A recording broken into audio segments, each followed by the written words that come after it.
Bom dia, irmãos. Vou convocar todo mundo para ficar em pé. Vamos ficar em pé, a gente faz a leitura de Colossenses 3, de 12 a 17. Eu gostaria que todo mundo participasse nessa leitura. Colossenses 3, 12 a 17. Vamos a uma só voz. Revesti-vos, pois, como eleitos de Deus, santos e amados, de ternos afetos de misericórdia, de bondade, de humildade, de mansidão, de longanimidade, suportai-vos uns aos outros, doai-vos mutuamente, caso alguém tenha motivo de queixa contra outrem. Assim como o Senhor vos perdoou, assim também perdoai vós. Acima de tudo isto, porém, esteja o amor, que é o vínculo da perfeição. Seja a paz de Cristo o árbitro em vosso coração, a qual também fosse chamados em um só corpo, e sede agradecidos. Habite ricamente em vós a palavra de Cristo, instruí-vos e aconselhai-vos mutuamente em toda a sabedoria, louvando a Deus com salmos e hinos e cânticos espirituais, com gratidão em vosso coração. E tudo o que fizerdes, seja em palavra, seja em ação, fazei-o em nome do Senhor Jesus, dando por ele graças a Deus Pai. Então, nesse dia tão bonito, com essa chuva que precisava tanto, vamos praticar então tudo que a gente leu aqui, assim, louvando a Deus com salmos e hinos e cânticos espirituais, com o grupo do louvor.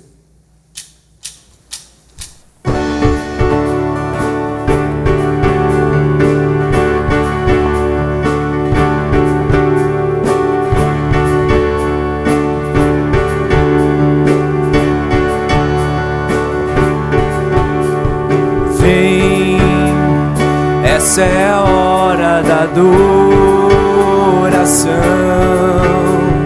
Vem dar a Ele teu coração. Vem assim como estás para adorar. Vem assim como estás diante do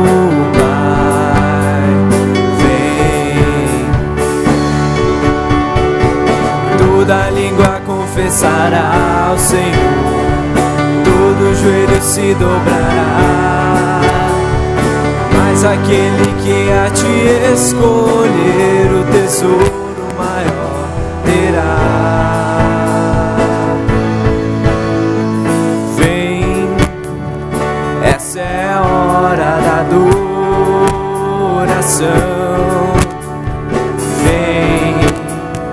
Dar a Ele teu coração. Vem, assim como estás para adorar. Vem, assim como estás diante do Pai. Vem, toda língua confessará ao Senhor, todo joelho se dobrará, mas aquele que a te escolher o tesouro maior terá. Toda língua confessará ao Senhor, todo joelho se dobrará, mas aquele que a te escolher o tesouro maior terá.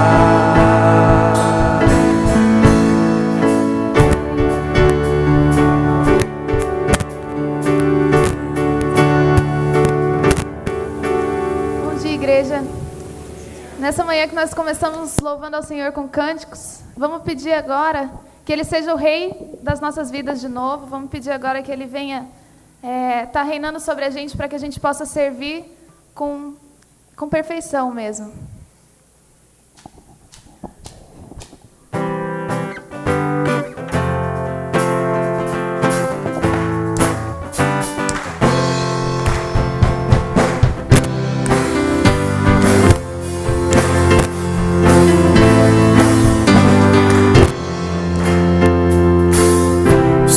Sobre toda a terra tu és o rei, sobre as montanhas e o pôr do sol. Uma coisa só meu desejo é: vem reinar de novo em mim, reina em mim com o teu poder. Sobre a escuridão, sobre os sonhos meus, tu és o Senhor de tudo que sou. Vem reinar em mim, Senhor.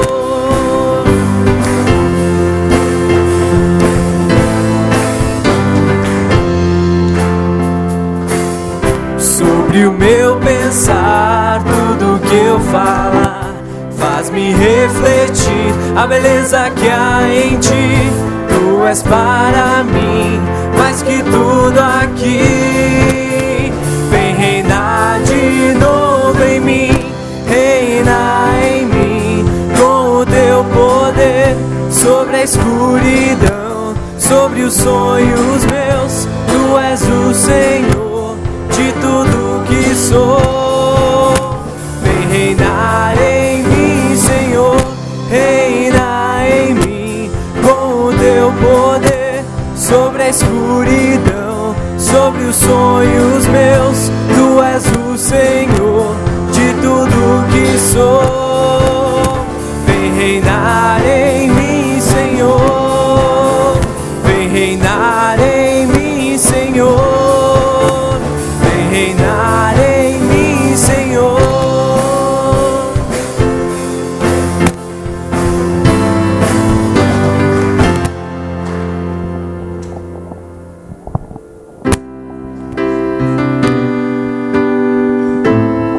Eu queria chamar agora todas as crianças aqui na frente, porque elas vão sair um pouquinho mais cedo, porque vai ter uma apresentação especial no Dia das Mães. Então, por favor, todas as crianças venham pra frente.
Qualquer lugar, eis aqui a minha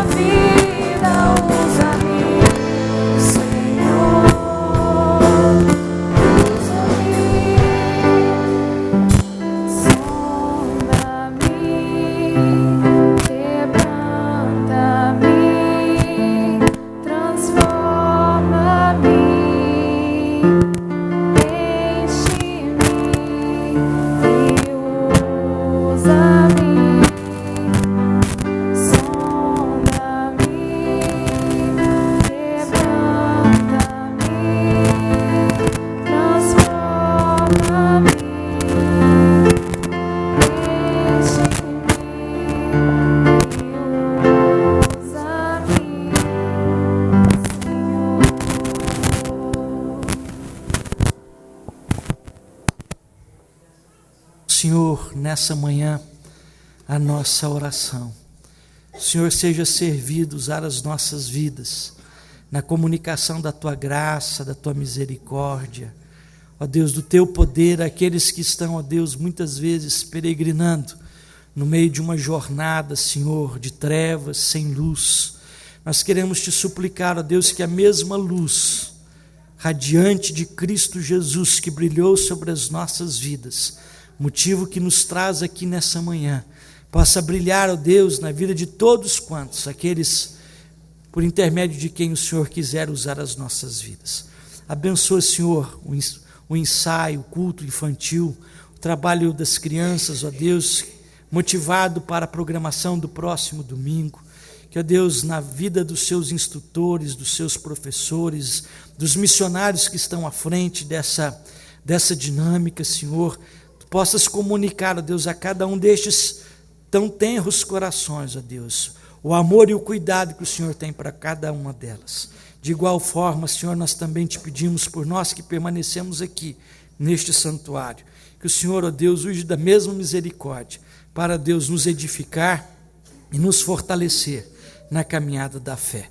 É a nossa oração, em nome de Jesus. Amém. Podeis sentar.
Salmo 16, lerei os versículos 7 em diante. Bendigo o Senhor que me aconselha, pois até durante a noite o meu coração me ensina. O Senhor tenho sempre a minha presença. Estando Ele à minha direita, não serei abalado. Alegra-se, pois, o meu coração, e o meu espírito exulta. Até o meu corpo repousará seguro, pois não deixarás a minha alma na morte, nem permitirás que o teu santo veja a corrupção. Tu me farás ver os caminhos da vida, na tua presença a plenitude de alegria, na tua destra delícias perpetuamente. Neste momento vamos recolher cada um no seu íntimo diante de Deus, sabendo que a companhia do Senhor é indispensável para a nossa alegria, para a nossa paz, para o nosso crescimento espiritual. Vamos orar silenciosamente.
Senhor, nosso Deus, nosso Pai, nós buscamos a Tua presença, primeiro individualmente, quando cada um de nós pôde abrir o seu coração, confessar-te, Senhor, o quanto és necessário para a nossa vida, quanto é importante o Teu perdão para a nossa saúde espiritual, quanto é necessário que estejamos ao Teu lado, sempre, todos os momentos e dias da nossa vida. Abençoa todo o Teu povo aqui presente, o Teu povo em toda a face da terra, os que Te buscam com sinceridade de coração, e nós Te pedimos, ó Deus, que Tu purifiques a nossa vida. Tu conheces, Senhor, aquilo que prejudica a nossa comunhão contigo. Portanto, dá-nos força, dá-nos inspiração, dá-nos o poder para que a nossa vida esteja de acordo com os Teus preceitos e com a Tua vontade. E, Senhor, também Te pedimos que a Tua mão esteja sobre aqueles que estão sofrendo, aqueles que estão em aflição, aqueles que padecem todo tipo de sofrimento e enfermidade. Alivia, Senhor, o nosso coração, dá a cada um de nós a certeza de que temos em Ti a melhor presença, o melhor amigo, o melhor suporte para a nossa existência. Dá a cada pessoa a certeza da Tua graça, graça que vem através da paz e do amor do Senhor Jesus, nosso Mestre e Salvador. Amém. Nós vamos agora cantar o hino 105, enquanto nós apresentamos as nossas ofertas, dízimos, compromissos, consagrando ao Senhor, consagrando ao seu serviço aquilo que Ele nos tem dado através do nosso trabalho, das suas bênçãos em nossa existência. Vamos cantar o hino 105.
nosso Deus, nosso Pai, nós sabemos que a nossa vida está nas tuas mãos. Este tesouro que está colocado em vasos de barro, neste tabernáculo que é a nossa vida, é um tesouro precioso que tu guardas com teu amor e com a tua misericórdia. Portanto, Senhor, usa a nossa vida, usa-nos para o teu serviço. Dá-nos, ó Deus, a possibilidade de prosperar e de ter os nossos bens aumentados, mas também, ó Deus, que não confiemos em nossas riquezas, em nosso patrimônio, mas, acima de tudo, nós tenhamos a nossa confiança colocada no teu nome e no teu poder. Abençoa o teu povo que ofertou e que dedica a sua vida através dessas ofertas para o teu serviço. Permite que a tua bênção venha quadruplicada sobre a vida de cada um de nós. É em nome de Cristo Jesus que nós te pedimos e agradecemos. Amém. Pode sentar. Nós queremos saber se temos conosco nessa manhã alguém que nos visita pela primeira vez, alguém conosco nessa manhã pela primeira vez. Lá atrás nós temos uma família, aqui na frente nós temos outra. Eu pedi para o pessoal colocar-se por um instante em pé, para que os diáconos tenham acesso a vocês. Vocês vão receber uma lembrança da igreja. Dentro dessa lembrança tem uma ficha para a gente entrar em contato. Deixe-a com o diácono na saída. Seja bem-vindo. Deus te abençoe, é uma alegria tê-lo conosco. Nosso pastor Juarez está nesse domingo em Itabuna, na Bahia.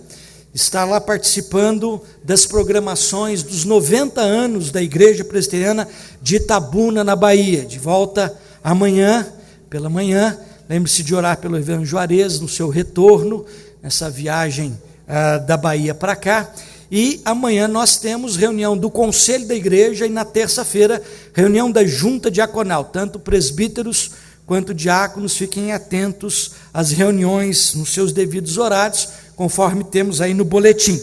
No boletim também nós temos a informação da Assembleia Geral da Associação Comunitária Presbiteriana. Essa assembleia se dará no dia 19 de maio, e no aviso logo em seguida você tem a chapa que ficou composta para participar da eleição da nossa associação presbiteriana. Então, no próximo dia 19, você virá para participar do culto, ou dos demais cultos todos durante o dia, e você tem aí a eleição da nova diretoria da nossa associação presbiteriana.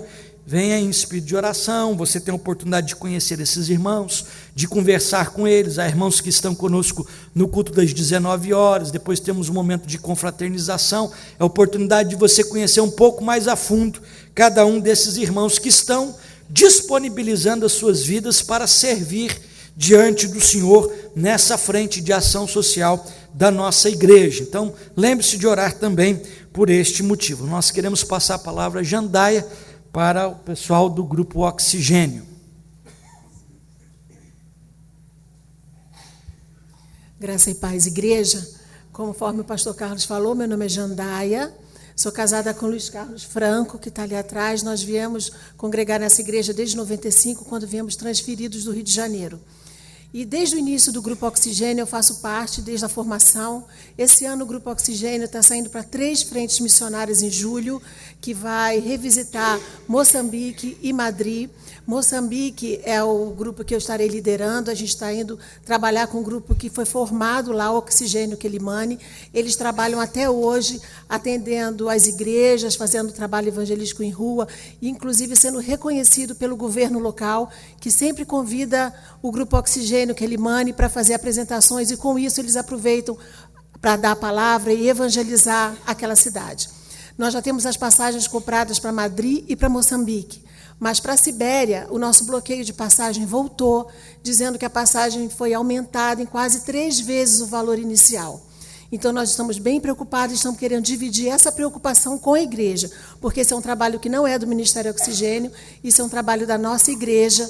Então, sempre que você puder, sempre que você lembrar, ore por esse grupo, ore pelo projeto missionário de julho, passe pela barraca missionária, nos ajude comprando alguma coisa ali, que hoje nós temos bastante coisa gostosa, e participe conosco. Qualquer informação, procure o nosso grupo, qualquer pessoa do grupo pode te dar qualquer informação sobre esse trabalho de julho. Obrigada. Esse é o Celso. Fala, Celso, rapidinho. Então, meu nome é Celso, estou há pouco tempo no Grupo Oxigênio, mas já estou escalado aí para essa viagem missionária, somando aqui mais uma vez com o grupo aí para a obra do Senhor. Meu nome é José Antônio dos Reis, porém sou mais conhecido como Toninho. No último desafio missionário saiu lá, né, que no grupo de Moçambique ia o José Antônio. Muitas pessoas ficaram perguntando, mas quem é esse José Antônio? Queria dizer que esse cara sou eu. A Fabíola não está aqui hoje, agradecemos a Deus pela cirurgia dela, mas a Fabíola, esposa do pastor Carlos, também vai nos acompanhar no grupo que vai para Moçambique. Obrigada. Gente, mais notícias sobre o projeto missionário você tem no desafio missionário que você tem em mãos. Você tem também um dos jovens da igreja que já foi em alguns projetos missionários com oxigênio, agora está sendo enviado pela igreja como missionário da igreja. Veja como o evangelho tem mudado vidas e esse investimento não tem sido à toa. Dentro do boletim da igreja você também tem os grupos familiares desta semana, ok? Vamos abrir as nossas Bíblias para a nossa reflexão. Evangelho de Marcos, capítulo 1. Evangelho de Marcos, capítulo 1, versículos de 21 a 39. Quero convidá-lo à leitura, mesmo assentado como você está, alternadamente. Eu vou ler os versículos iniciais, vocês os seguintes. Marcos 1, de 21 a 39. Depois entraram em Cafarnaum, e logo no sábado foi ele ensinar na sinagoga.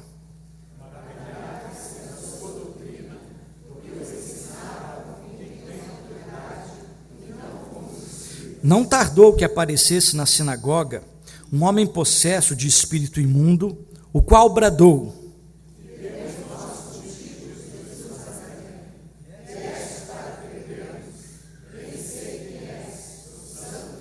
mas Jesus o repreendeu, dizendo: cala-te e sai desse homem.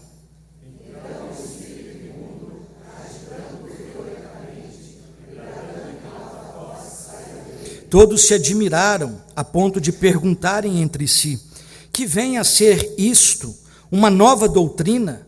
Com que autoridade ele ordena os espíritos imundos e eles lhe obedecem?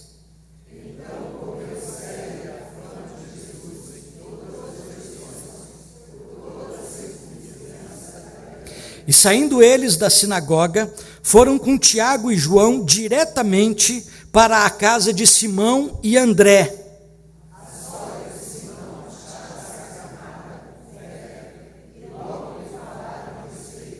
Então, aproximando-se, tomou-a pela mão e a febre a deixou, passando ela a servi-los.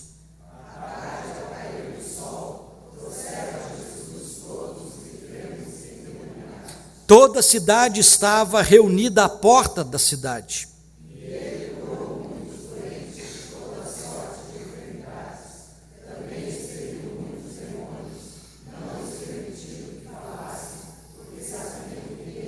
Tendo se levantado alta madrugada, saiu, foi para um lugar deserto e ali orava.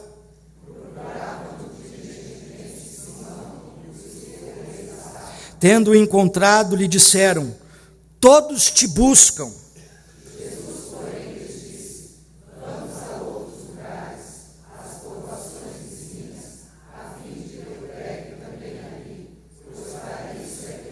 Então foi por toda a Galileia, pregando nas sinagogas deles e expelindo os demônios. Que o Senhor nos abençoe na compreensão da sua palavra nesta manhã. Amém? que é necessário para uma atividade ministerial. Nós acabamos de ouvir aqui o pessoal do Grupo Oxigênio preocupado. Da outra vez eu fui com eles à Espanha, dessa vez provavelmente Fabíola irá para Moçambique com eles. O que é necessário? O que é de mais importante a se levar numa campanha ministerial, numa atividade evangelística missionária? O que é o maior desafio na sequência ministerial, numa jornada da igreja, quer seja pessoal, quer seja institucional? O texto que nós lemos nessa manhã nos aponta para essa dimensão, para essa preocupação. E eu quero que você permaneça com a sua Bíblia aberta, porque nós vamos andar no texto que nós acabamos de ler para cima e para baixo, a fim de que possamos extrair da passagem bíblica o maior número de reflexões possíveis quanto a este desafio que todos nós temos diante da missão que Deus tem para cada um de nós. O texto de Marcos começa no capítulo 1, versos de 1 até 15, que é conhecido como o prólogo do Evangelho de Marcos. No prólogo você tem a proposta inicial, a preparação ministerial de Jesus. Do verso de número 2 ao verso de número 15, você tem um momento inaugural desta caminhada. Jesus é antecedido por João Batista. João Batista batizava no Rio Jordão. João Batista vivia no deserto. João Batista tinha roupas esquisitas, comidas diferenciadas, trazia sobre si a imagem de Elias e de Eliseu. E Jesus aparece a primeira vez no Evangelho de Marcos, no versículo de número 9 ao versículo de número 11 do capítulo 1. É a primeira manifestação de Jesus nos evangelhos. Deixa eu fazer um parênteses. Marcos é o primeiro dos evangelhos. Só existem 2 textos que foram confeccionados na Bíblia antes de Marcos, que é o de 1 Tessalonicenses e o de Gálatas. Mas em termos de evangelho, de apontamento para a obra, para o ministério, para a jornada de Jesus, Marcos é o primeiro evangelho. Então, essa passagem que você tem em mãos, capítulo 1, versos de 9 a 11, é a primeira citação que se tem em toda a Escritura sobre a obra e o ministério de Jesus. E o que é que diz esse texto? Diz a respeito do batismo de Jesus e diz a respeito de uma voz que brada do céu dizendo: este é o meu filho amado, em quem me comprazo a ele ouvir. Há uma declaração de Deus sobre a pessoa de Jesus. E o tema, a proposição inaugural desse prólogo está no verso 1, princípio desse evangelho de Jesus Cristo, Filho de Deus. Aonde o prólogo acontece? Na Judéia, região sul de Israel, e o ambiente geográfico é o deserto, com temperaturas altíssimas, passando da casa dos 40, 45 graus. Ainda no prólogo, você tem esse personagem introdutor da pessoa de Cristo, que é João Batista, e que some de cena no versículo de número 13, 14 e 15, quando ele é preso, e aí Jesus passa a proclamar a vinda do reino de Deus. A aparição de João Batista está associada também com o batismo de Jesus e a voz que vem dos céus afirmando a respeito da sua peregrinação terrena. A iniciação vem depois disso, e aí você tem dos versículos de número 16 a 20, você acaba o prólogo, e o prólogo é caracterizado por 3 vezes a palavra evangelho. Evangelho no verso 1, evangelho no verso 14 e evangelho no verso 15. Depois você entra numa outra sessão, que é a sessão de transição ministerial. Pode virar a página. Na sessão de transição ministerial você tem o chamado de 4 daqueles que comporiam um grupo de 12 discípulos, versos 16 a 20. E ali naquele chamado você tem a anuência desses 4, a convocação de Jesus. E logo em seguida, nos versículos 21 em diante, você já não tem mais o chamado, você já não tem mais a preparação, você tem o exercício do ministério. Deixa eu fazer uma pergunta para você. Até então Jesus era um desconhecido, não tinha feito um milagre, não tinha falado uma palavra, uma parábola, qualquer coisa até então. E ele tinha que, em 3 anos, chegar à cruz e salvar a humanidade toda. Ele tinha 3 anos de jornada. O que seria necessário nesse período de 3 anos para que ele exercesse o ministério de maneira eficaz depois do chamado dos discípulos que o acompanham? Pode virar a página. você tem uma pergunta: o que seria necessário para que este ministério fosse um ministério eficaz? 3 anos para ganhar um mundo, para converter pessoas, para manifestar o Evangelho de Deus. 3 anos. O que seria necessário? Alguns pensam, talvez bastante dinheiro, uma turma bem grande preparada. E o que a gente olha para o texto de Mateus, capítulo 1, versículos 21 até 39, a gente vê uma coisa. Pode virar a página para a gente. A marca inaugural do ministério de Jesus estava associada com poder. Poder. Parece que falar de poder na semana que a gente inaugura o serviço seja uma coisa completamente antagônica. No boletim você tem chamados para servir, convocados, salvos para servir, e a gente começa falando sobre poder, mas é o poder que habilitaria, que capacitaria o exercício do serviço. E é isso que a gente gostaria de ver com vocês nesse primeiro momento. Ao longo do seu evangelho, Marcos usa mais que Mateus e Lucas as formas do verbo poder, dinamai, e adjetivo impossível, poderoso, dinatos. 206 vezes aparece a expressão dinamai no Novo Testamento, 33 vezes em Marcos. Dinatos aparece 35 vezes no Novo Testamento, 5 vezes em Marcos. E dinamis, 119 em todo o Novo Testamento, 10 vezes em Marcos. Marcos tem 661 versículos e aparece 63 vezes as afluências, as expressões que gravitam em torno da ideia de poder, ou seja, mais de 10%.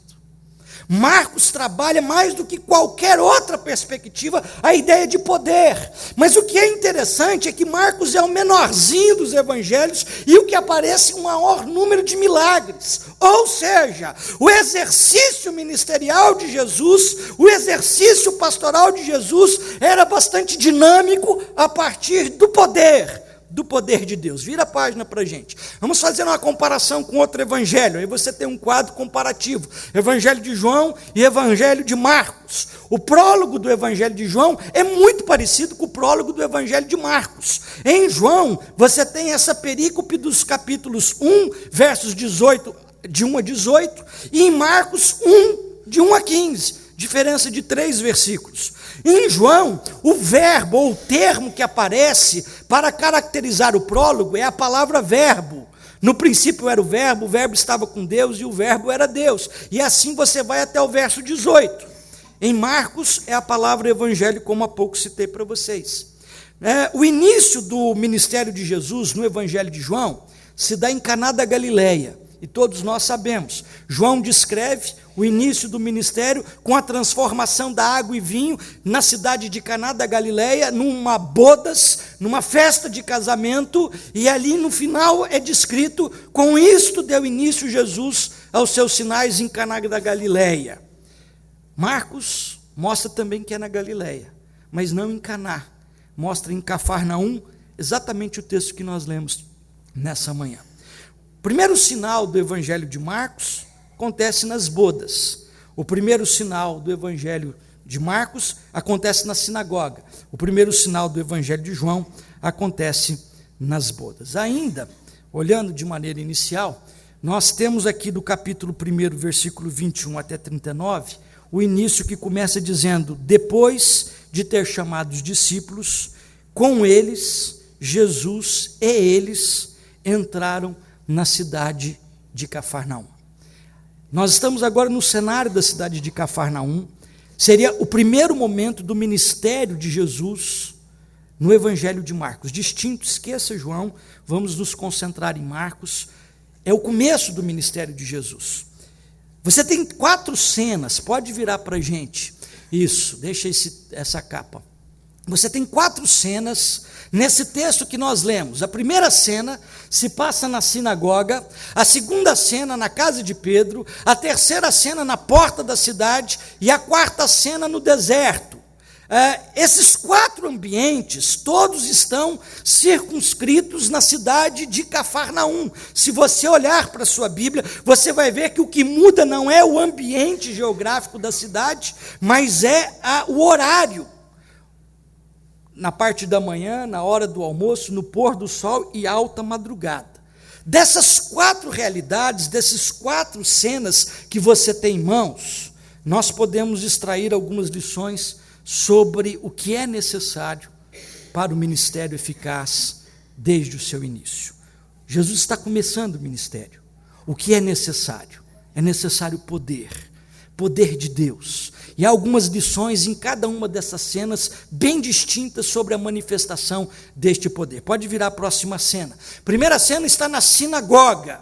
E o que você vê no texto eles entram no dia de sábado numa sinagoga. E Jesus entra e passa a ensinar. Versículo de número 21.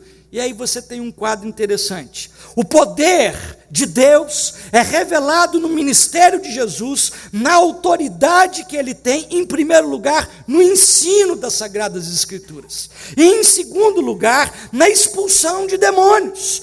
Tanto na sinagoga acontece o ensino, quanto na sinagoga acontece o exorcismo.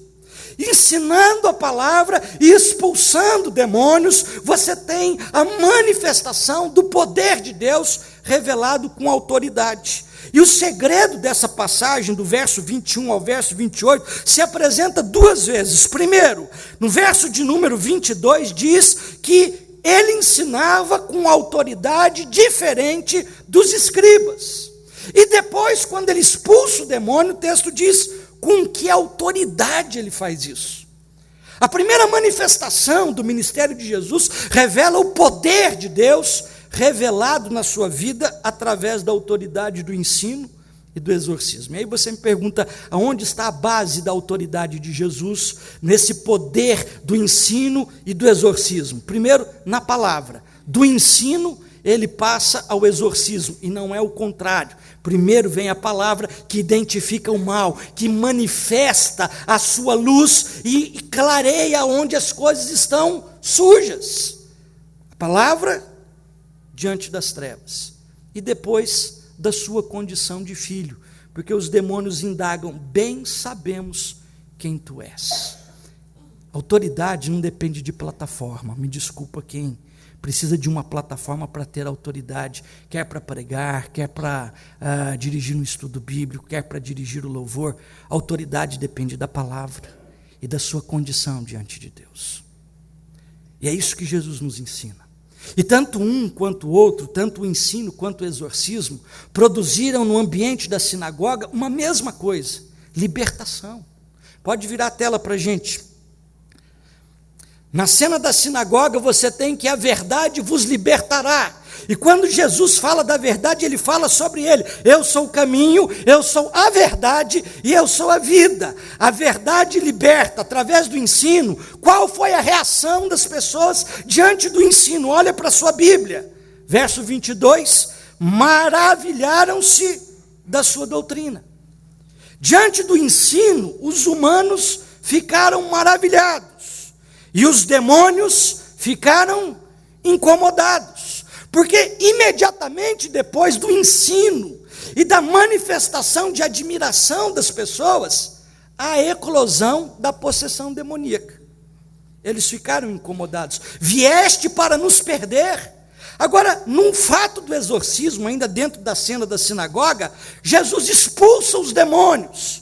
E é interessante que o versículo de número 24, os demônios dizem, bem sei quem tu és. Ou o demônio diz, bem sei quem tu és. E quando Jesus expulsa o demônio, o que é que os homens dizem? Com que autoridade ele faz isso? Quem é ele que faz essas coisas? Veja o contraste dentro do texto, do mesmo ambiente. Enquanto de um lado os humanos se maravilham pelo ensino, os demônios ficam incomodados. Por outro lado, os demônios conhecem quem ele era, e os humanos ainda estavam debaixo dessa névoa, nessa nuvem de não percepção. Pode virar a última página para a gente da cena da sinagoga. Qual a lição que a gente entende daí? O poder que se revela na autoridade ministerial do ensino e do exorcismo promove libertação. Essa libertação é de uma amplitude dobrada, de duas frentes. Primeiro, a dominação maligna, o demônio que ali estava, e a dominação da religião dos escribas, que manipulava as coisas a bel prazer. Em outras palavras, o ministério do poder de Deus na vida e na história precisa produzir libertação. Libertação das conjunturas, às vezes religiosas, que são, na verdade, castradoras, sufocadoras, algemantes, e também da dominação das forças malignas, do sistema que muitas vezes está contaminado por toda sorte de pecado. Pode passar a próxima cena. A segunda cena que você tem na cidade de Cafarnaum, ainda no momento inaugural do ministério de Jesus, ele sai da sinagoga e ele vai para a casa de Pedro. Olha lá o versículo 29. E saindo eles da sinagoga, foram com Tiago e João diretamente para a casa de Simão Pedro e de André. Pus ali separado a normalidade. Talvez tivesse ali um hífenzinho. O quadro traz para a gente uma cena de anormalidade na casa de Pedro e de André. Há uma questão aqui. O Evangelho de Lucas e de Mateus diz que a casa é apenas de Simão Pedro. O Evangelho de Marcos diz que a casa é de Simão Pedro e de André, seu irmão. Ao mesmo tempo, o texto diz no verso de número 30, que ali morava a sogra, ou estava residindo com eles a sogra. Daí a gente pode pensar duas coisas. Primeiro, ou a sogra estava visitando, como a minha daqui a pouco vai fazer comigo, tá certo? Vai chegar aí, né, por um breve período, se Deus quiser, né?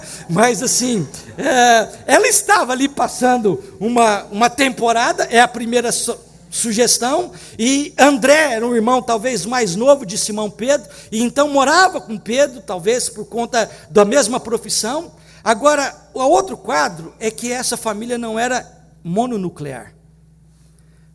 Assim como as nossas, hoje a gente mora marido, mulher, filho de um casamento com filho de outro casamento, com a esposa do filho que mora dentro de casa, com o esposo da filha, e aí a gente tem um ambiente que não é mais aquela da família, deixa o marido, deixa o homem, pai e mãe, une-se a sua esposa e forma com ela uma só casa, uma só carne. Você tem um ambiente todo entrecortado na nossa sociedade.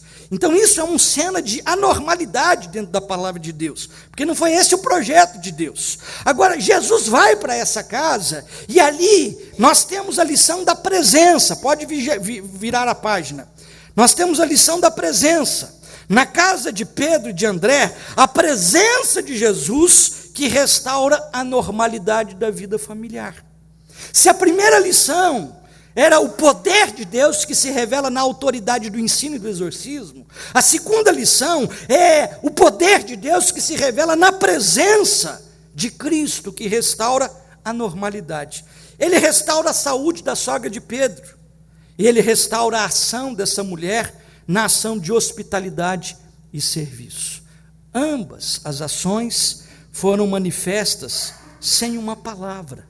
Jesus não deu uma palavra, você não encontra no texto, não expulsou alguma doença, alguma enfermidade, não fez um exorcismo, foi simplesmente a presença e o toque de Jesus que produziram essa diferenciação.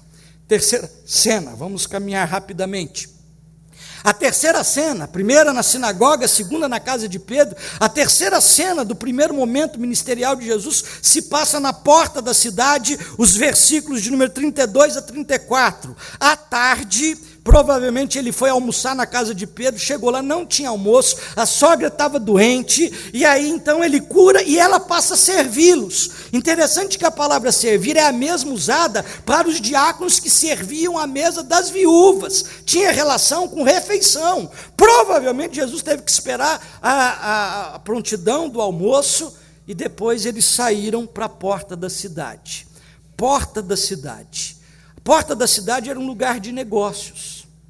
Um lugar de negócio. Por exemplo, Boaz, quando fica apaixonado por Ruth, e ele era o resgatador. Ele vai para a porta da cidade e ele fecha o negócio do casamento dele com Ruth, com aquele que era o resgatador anterior, o primeiro resgatador, e ele fecha na porta da cidade o negócio, e ele tira o sapato e dá de presente para o outro, e o outro tira o sapato e dá de presente para ele.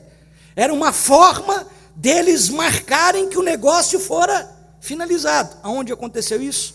Na porta da cidade. Na porta da cidade também é o lugar do julgamento das causas. O livro de Gênesis, capítulo 19, verso 9, quando os anjos chegam na cidade de Sodoma e Gomorra, o que acontece ali? Eles são acolhidos por Ló, que estava na porta da cidade. Quando Ló leva esses homens para sua casa, e a multidão da cidade vem para arrebatá-los e lhes fazer mal, a Bíblia diz que Ló diz, eu tenho duas filhas, façam mal com as minhas filhas. E aí os homens dizem, queres ser juiz em todas as coisas? Você é estrangeiro e quer ser juiz em todas as coisas? Ou seja, ele era o juiz que se assentava na porta da cidade. Absalão usou desse estratagema para tentar insuflar a comunidade de Israel contra Davi. Absalão ia para a porta, e aí o texto de 2 Samuel 15, 2, diz que ele ia para a porta da cidade e pegava as pessoas que estavam insatisfeitas com Davi, insatisfeitas com o governo, insatisfeitas com os impostos, insatisfeitas com a política, insatisfeita, e ele ficava insuflando isso no coração das pessoas na porta da cidade. Era mais ou menos uma boca maldita de Curitiba, né? O pessoal vai para lá e fica falando mal disso, falando mal daquilo, sobe no palanque. A porta da cidade era esse lugar. Jesus saiu da sinagoga, o centro cultural e religioso da região, que era um lugar público, religioso. Vai para a casa de Pedro, que era um lugar privado, de acolhimento apenas dos íntimos. Depois sai e vai para a porta da cidade, lugar dos negócios, do comércio, da justiça, das causas. E aí vem uma questão. Era o lugar do exercício da lei. Porque as causas são tratadas pela lei. Quem tem direito, quem não tem, quem fecha negócio, quem não fecha, quem está devendo, é na base da lei. Na porta da cidade a gente aprende a respeito, pode virar a página, do poder que se manifesta em Cristo Jesus no seu ministério, como a graça que socorre a todos. O texto diz assim, toda a cidade foi reunida à porta, e ele curou muitos doentes, de toda sorte de enfermidades, e também expeliu muitos demônios. A graça que socorre não apenas os que têm capacidade para fazer os negócios. E isso me faz lembrar de Moisés, que ficava na porta, atendendo as pessoas e as multidões que vinham, e não dava conta do atendimento, e o povo começou a murmurar contra Moisés, e aí Jetro, seu sogro, dá uma dica, separa homens sábios, 70, para te ajudarem na questão da legislação, do julgamento das questões, porque nem todo mundo era atendido. O texto nos mostra um lado completamente diferente de Moisés. É a graça que socorre, que atende, que contempla, que beneficia todas as pessoas em toda situação, toda cidade, toda enfermidade, muitos processos. Deixa eu finalizar para a gente. Vem a quarta cena. A quarta cena dessa passagem nos leva agora para o deserto. Saímos da sinagoga, fomos para casa e almoçamos com Pedro. Depois da tardezinha fomos à porta da cidade. E agora o texto diz no verso 35, tendo se levantado alta madrugada, saiu e foi para o deserto. O deserto apresenta para a gente uma configuração interessante. Ainda no prólogo a gente via que João Batista estava no deserto, que João Batista fez do deserto o seu púlpito e a sua tribuna, que do deserto Jesus saiu para começar o seu ministério convocando os seus discípulos, porque ali no deserto ele foi batizado. O deserto é muito mais do que um lugar inabitável, o deserto é muito mais do que um lugar improdutível. O deserto é um lugar onde a gente sozinho precisa confrontar-se com as feras da nossa alma. O capítulo de número 1 apresenta para a gente os versos 12 e 13, na tentação de Jesus, que ele foi impelido pelo Espírito para o deserto. E no deserto ele se deparou com as feras, com as bestas, e ele teve que enfrentá-las. Há 3 lições importantes no deserto. Estabeleça uma agenda orientada por prioridades. Primeiro, defina suas prioridades diárias, orando aos pés do Senhor. Versículo 35. Era alta madrugada. Ele parou todas as suas atividades. Ele parou de curar, ele parou de expulsar demônios, ele parou de ensinar. E ele foi para o deserto, em oração, para buscar direção da parte de Deus para o seu ministério. Segunda lição, defina também as suas prioridades, rejeitando a tirania da urgência, servindo a sua vocação maior. Versos 36 a 39, verso diz assim: procuravam-no diligentemente Simão e os que com eles estavam, tendo-o encontrado, lhe disseram: todos te buscam. Veja que tinha muita coisa para ser feita, gente procurando, gente interessada, gente necessitada, e aí o texto diz: porém Jesus lhes disse: vamos a outros lugares. O fato de ter gente procurando, o fato de ter gente necessitada, o fato da urgência não define a pauta de ministério da vida de Jesus. Há outros lugares que a gente precisa ir. Rejeite a tirania da urgência, servindo primeiro a sua vocação maior. Por fim, estabelecendo uma agenda orientada por prioridades, cumpra todos os seus compromissos, deixando sempre atrás de você um rastro de graça, amor e esperança. Verso 39. Então ele saiu ali de Cafarnaum, e aqui acaba o primeiro momento de Jesus, que começou no verso 21, quando ele entra em Cafarnaum. Agora ele sai da região de Cafarnaum, ele segue para Galiléia, para outras paragens, mas ele vai nas sinagogas e ele vai expulsando demônios, ele vai realizando a mesma realidade que ele fez em Cafarnaum: pregar e exorcizar, curar e orientar. Deixa eu fechar a nossa reflexão nessa manhã. Última página. O ministério inaugural de Jesus nos ensina 4 coisas. Primeiro, na sinagoga, a autoridade que liberta de todo mal, seja espiritual, seja religioso, seja qual for. Segunda lição, na casa de Pedro, a presença que restaura a normalidade da vida. Jesus deu uma passada por ali. E aquela casa, e aquela família, e aquele ambiente que estava transtornado por uma enfermidade, volta à sua normalidade. Na porta da cidade, nós vemos a graça que socorre a todos, indistintamente. E por fim, no deserto, nós temos o reabastecimento para não se perder o foco ministerial. Quero convidá-lo nessa manhã a um momento de oração, nós buscarmos a presença de Deus. Talvez nessa manhã a sua casa já não esteja mais dentro da normalidade. Alguma coisa está acontecendo, que a casa está doente, o clima está quente, febre é quente, o clima está quente, está pegando fogo. Precisa de alguma coisa devolver a normalidade.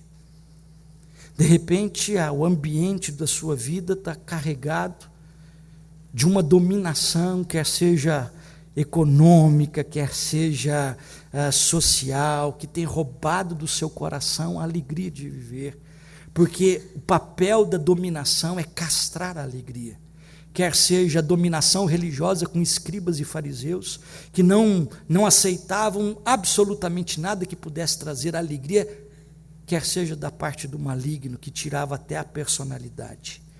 Na porta da cidade, nós vemos a graça que socorre. Gente aflita, que às vezes não tinha status para ser atendido numa emergência por conta da sua condição. A todos indistintamente, essa graça ministrou. É a graça comum, é a graça que nos contempla, que faz o sol nascer sobre bons e maus e a chuva vir sobre ricos e pobres. E no deserto, nós temos a lição do reabastecimento. É importante a gente dar uma parada, para a gente não perder o foco, para a gente reavaliar se a estadia em Cafarnaum não está desviando o nosso olhar para aquilo que a gente precisa fazer e realizar. Eu quero te convidar a caminhar essa jornada com Jesus, buscando na sua presença a orientação e a luz. Feche seus olhos. Pai, nós nessa manhã estamos estudando a Tua Palavra. A Tua Palavra é viva e eficaz. e nos ensina, Senhor, o poder manifesto do Senhor na autoridade do ensino e do exorcismo, confrontando o mal, libertando das algemas, ó Deus, de todos os poderes que sufocam a condição humana. Nós aprendemos, ó Deus, que o teu poder no ministério de Jesus também, ó Deus, se dá pela tua presença que restaura a realidade familiar, pessoal. O teu poder que se manifesta também, ó Deus, na porta da cidade como graça, contemplando as multidões aflitas que não tinham em quem socorrer. Nós vemos também que no deserto o teu poder se manifesta no quebrantamento, na meditação, no abastecimento do coração para que a jornada possa prosseguir efetivamente e vitoriosamente. Nessa manhã, que a tua igreja não seja apenas mais uma comunidade plantada sobre a face da terra, mas seja uma comunidade do Cristo que passou por Cafarnaum e que revelou o seu poder no ensino, na graça, na confrontação, na misericórdia, no reabastecimento do coração. Abençoa cada vida aqui nessa hora, nesse instante, em nome de Jesus. Amém.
Evangelho de Mateus, capítulo 26 em diante.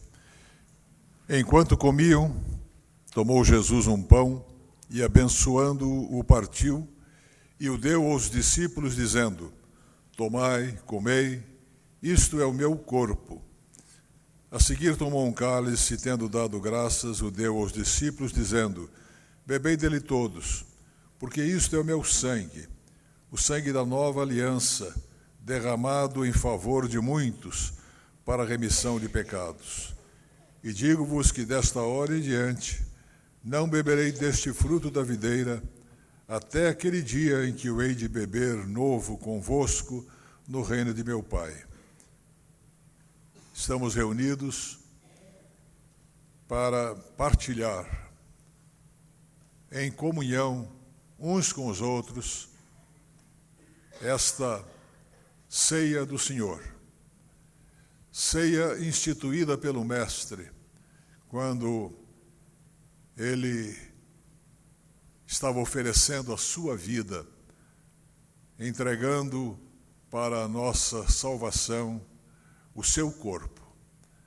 Ele fez esta oferta não porque era obrigado, mas ele entregou a sua vida por amor a todos nós, a cada um de nós. Ele dedicou a sua vida cumprindo a vontade de Deus, mas fez isso obedientemente, para que através do seu sacrifício que nós não poderíamos jamais fazer, ele perdoou o nosso pecado e nós assim recebemos a salvação. Vamos participar sabendo que este momento é um momento importante, sagrado na vida de cada um de nós.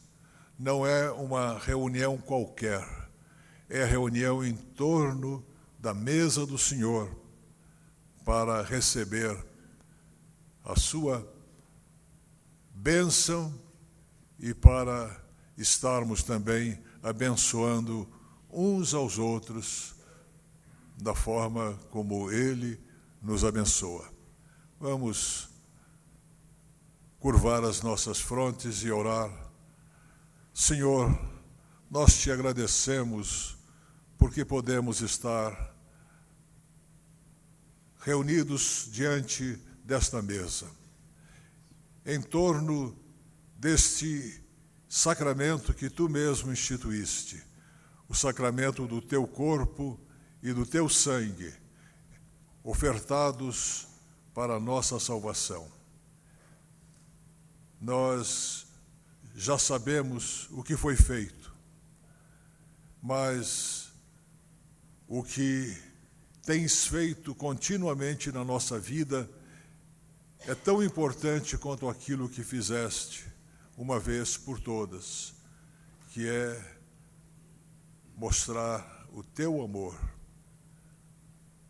a tua compaixão e assim também o exemplo que nós temos para termos compaixão uns dos outros, amor uns pelos outros e sabermos que em Cristo, teu Filho, nós somos irmãos, nós não somos mais separados, mas estamos unidos no mesmo Espírito, na mesma sintonia, para fazer a tua vontade. Abençoa cada um que vai participar, para que saiba o que está fazendo é importante para a sua vida. E nós oramos todos juntos como Cristo nos ensinou a orar, dizendo: Pai nosso que estás nos céus, santificado seja o teu nome. Venha o teu reino. Seja feita a tua vontade, assim na terra como nos céus. Cada dia nos dá hoje. Perdoa-nos as nossas dívidas, assim como nós perdoamos aos nossos devedores. E não nos deixes cair em tentação, mas livra-nos do mal, pois teu o reino, o poder e a glória para sempre. Amém. Disse o Senhor Jesus: Este é o meu corpo, que é dado por amor de vós. Tomai e comei. Fazei isto em memória de mim todas as vezes que o fizerdes.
Por semelhante modo, depois de haver ceado, tomou também o cálice, dizendo: Este cálice é a nova aliança no meu sangue.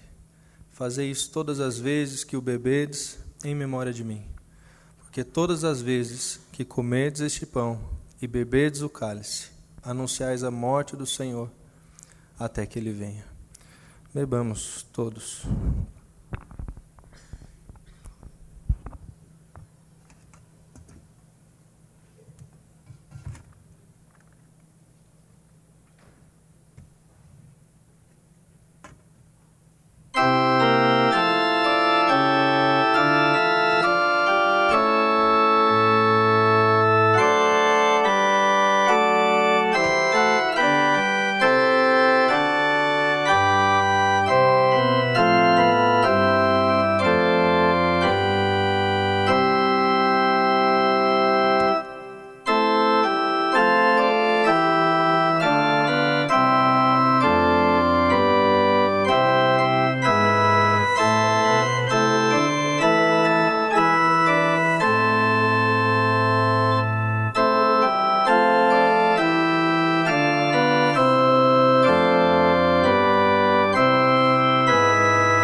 Vamos nos pôr em pé, hino de número 180, conforme anunciado em nosso boletim, a celebração da ceia, é a celebração do amor fraternal. Entoemos o hino 180 em louvor ao Senhor.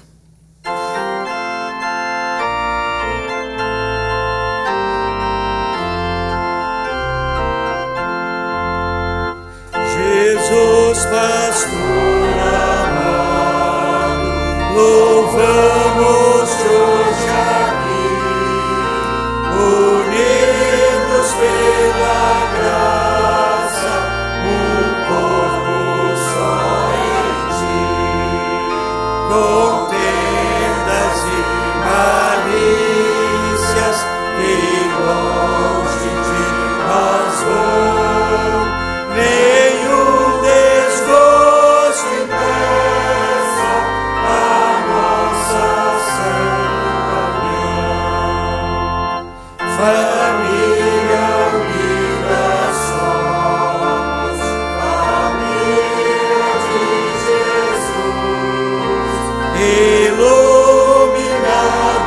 todos da mesma santa luz. A mesma fé nos une num só divino amor, e cheios de alegria servimos ao Senhor. Num só caminho estreito, Deus mesmo nos conduz, só temos esperança no Salvador Jesus. Sua morte preciosa a todos fica atrás, e pelo mesmo sangue nos vem a mesma paz.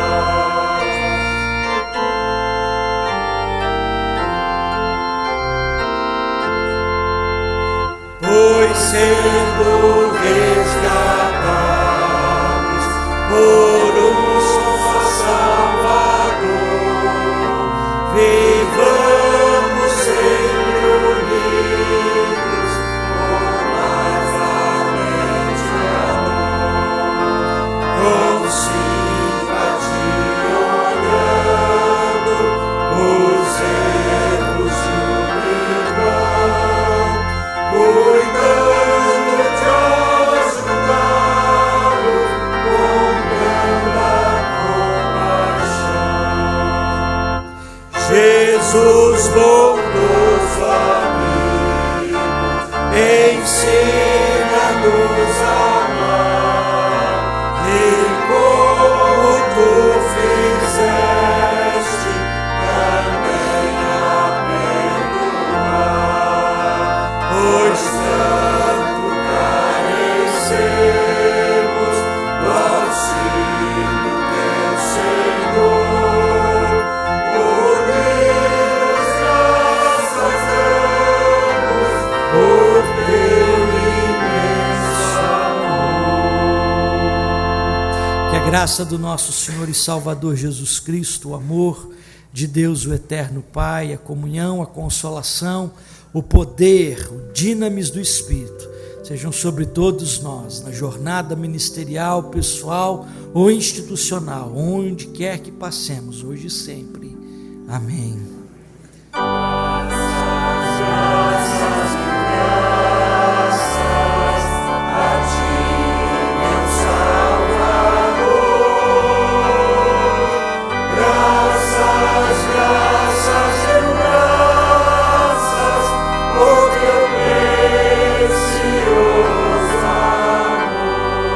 Paz de Cristo, Deus te abençoe. Dê um abraço na pessoa que está do seu lado.